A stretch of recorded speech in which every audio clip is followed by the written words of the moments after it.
जब सरकार ने नमक का नया विभाग बनाया और नमक बेचने खरीदने पर रोक लगा दी, तब लोगों ने चोरी चुपके नमक का व्यापार शुरू कर दिया। कई तरह की चालें चलने लगीं। कोई अफसरों को घूस देकर बच जाता, कोई तरकीब लगाकर। अधिकारियों के तो मजे ही मजे थे। लोग पटवारी जैसा सम्मानित पद छोड़कर भी इस विभाग में नौकरी करना चाहते थे। नमक के दरोगा की नौकरी तो वकीलों तक को पसंद आती थी। यह वह समय था जब लोग अंग्रेजी शिक्षा और ईसाई धर्म को एक ही समझते थे। फारसी भाषा का बहुत चलन था। प्रेम कथाएं और श्रृंगार वाले काव्य पढ़कर लोग ऊंचे सरकारी पद पा जाते थे।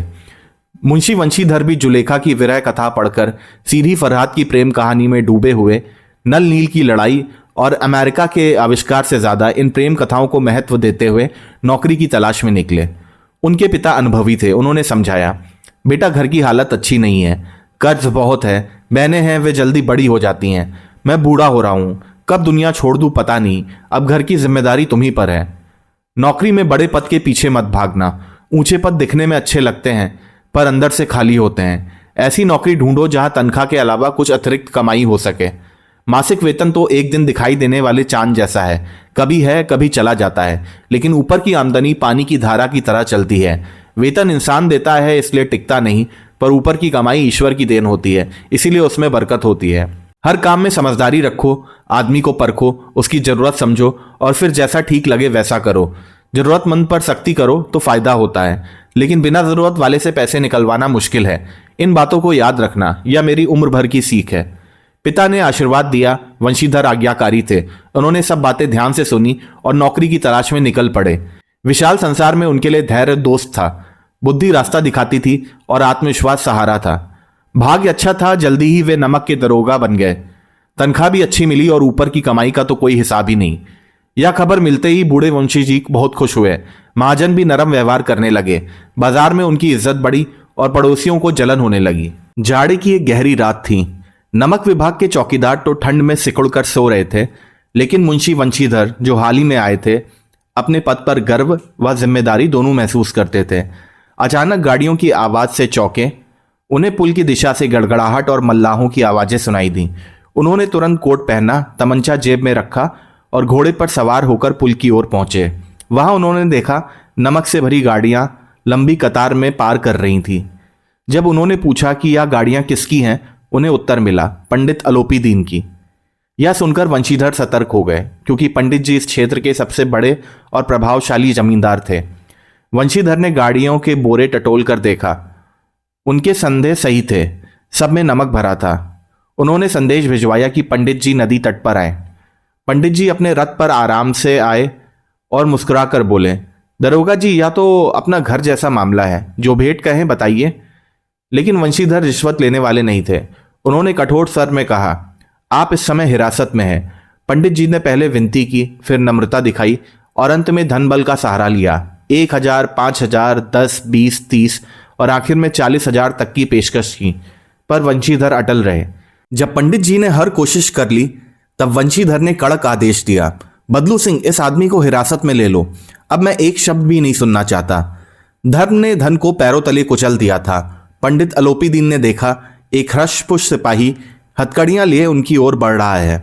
चारों ओर निराशा और दयनीय दृष्टि से देखा, लेकिन कहीं से बचाव नहीं मिला। अंत में वे सहन ना कर सके और मूर्छित होकर गिर पड़े। वंशीधर की ईमानदारी और कर्तव्य निष्ठा ने यह साबित कर दिया कि न्याय के सामने धन और शक्ति की कोई कीमत नहीं होती। दुनिया तो सो रही थी, पर लोगों की जुबानें जाग रही थी। हर जगह बच्चे बूढ़े सभी पंडित अलोपी दीन की बातें कर रहे थे। जिसे देखो वही उनके व्यवहार पर टिप्पणी कर रहा था। लोग ऐसे खुश थे मानो किसी बड़े पापी को सजा मिल गई हो। दूध में पानी मिलाने वाले ग्वाले, झूठे कागज भरने वाले अफसर, बिना टिकट सफर करने वाले बाबू, जाली दस्तावेज बनाने वाले सेठ, सब ऐसे बोल रहे थे जैसे बहुत बड़े सज्जन हो। अगले दिन जब पंडित अलोपी दीन हथकड़ियां पहने कांस्टेबलों के साथ शर्म और गुस्से से भरे हुए अदालत की ओर चले, तो पूरे शहर में हलचल मच गई। भीड़ इतनी ज्यादा थी कि रास्ता भी दिखाई नहीं दे रहा था, मगर अदालत पहुंचते ही माहौल बदल गया। पंडित जी इस इलाके के बहुत ही ताकतवर व्यक्ति थे। अफसर उनके भक्त, अमले उनके सेवक, वकील मुख्तार उनके आज्ञाकारी और चपरासी चौकीदार तो जैसे उनके नौकर थे। उन्हें देखते ही लोग इकट्ठा हो गए। सब तरह तरह की सहानुभूति जताने लगे। किसी को यह चिंता नहीं थी कि उन्होंने अपराध किया या नहीं, बल्कि यही आश्चर्य था कि इतना बड़ा अमीर और प्रभावशाली आदमी कानून की पकड़ में कैसे आ गया। पंडित जी को बचाने के लिए वकीलों की एक फौज तैयार हो गई। उधर मुंशी वंशीधर चुपचाप खड़े थे, सिर्फ सच के सहारे। उनके गवाह भी लालच के कारण डगमगा रहे थे। न्याय की जगह अदालत के कर्मचारियों पर पक्षपात हावी था, और जहां पक्षपात हो वहां न्याय कैसे हो सकता है। इसलिए मुकदमा जल्दी निपटा दिया गया। डिप्टी मजिस्ट्रेट ने अपने फैसले में लिखा कि वंशीधर के दिए गए प्रमाण कमजोर हैं और इतना बड़ा आदमी थोड़े से फायदे के लिए ऐसा काम कर ही नहीं सकता।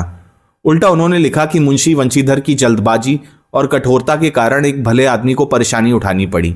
उन्होंने चेतावनी दी कि आगे से उन्हें ज्यादा सावधानी बरतनी चाहिए। फैसला सुनते ही वकील खुशी से चिल्ला उठे।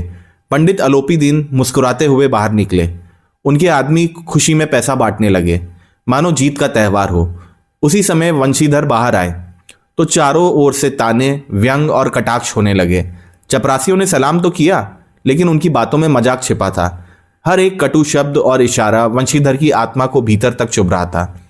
आज उन्होंने दुनिया का यह दुखद सच जान लिया कि न्याय, विद्वता, बड़े पद, लंबी उपाधियां, इनमें से कोई भी सच्चा सम्मान पाने की गारंटी नहीं है। दुनिया अक्सर उन लोगों के आगे झुकती है जिनके पास पैसा और प्रभाव होता है, ना कि उन लोगों के आगे जो सच और ईमानदारी के रास्ते पर चलते हैं। मुंशी वंशीधर ने ईमानदारी के कारण रिश्वत ठुकराई और इसका परिणाम उन्हें भुगतना पड़ा। करीब एक सप्ताह बाद उनकी नौकरी से निलंबन का आदेश आ गया। घर लौटने पर बूढ़े पिता बेहद नाराज हुए और उन्हें बार बार समझाने लगे कि केवल सूखी तनख्वाह पर घर नहीं चलता। मां का मन टूट गया और पत्नी भी कई दिनों तक उनसे नाराज रही। घर में निराशा और दुख का माहौल था। एक सप्ताह बाद एक शाम दरवाजे पर सजा धजा रथ आकर रुका। मुंशी जी घबरा कर बाहर आए तो देखा रथ में स्वयं पंडित अलोपीदीन बैठे हैं। वे वंशीधर के पिता से बोले, आपका बेटा कुल का नाम रोशन करने वाला मनुष्य है। फिर वे वंशीधर के सामने आए और बोले कि उस रात उन्होंने उन्हें अधिकार पूर्वक गिरफ्तार किया था और आज वे स्वयं अपनी इच्छा से उनके सामने उपस्थित हुए हैं। उन्होंने कहा कि बहुत से बड़े लोगों को देखा, पर उन्हें परास्त किया तो केवल वंशीधर ने। वंशीधर मन में संशय लिए खड़े थे, पर पंडित जी के सच्चे और उदार शब्दों ने उनका मन बदल दिया। विनम्र होकर उन्होंने कहा कि वे धर्म के बंधुआ थे, वरना स्वयं को उनका सेवक मानते। तभी पंडित जी ने एक स्टैंप लगा कागज दिया और आग्रह किया कि वे उस पर हस्ताक्षर कर दें। पढ़कर वंशीधर भावुक हो उठे। पंडित अलोपीदीन ने उन्हें अपनी पूरी जागीर का स्थायी मैनेजर बना दिया था। अच्छा वेतन, रहने का बंगला, नौकर चाकर, सब कुछ। वंशीधर ने स्वयं को अयोग्य बताया, पर पंडित जी ने कहा कि उन्हें योग्य नहीं, एक सच्चे मनुष्य की आवश्यकता है। उन्होंने कलम पकड़ाते हुए कहा, भगवान करे आप हमेशा उसी रात वाले दरोगा की तरह ईमानदार और निष्पक्ष रहें। कांपते हाथों से वंशीधर ने हस्ताक्षर किए और पंडित जी ने प्रसन्न होकर उन्हें गले लगा लिया।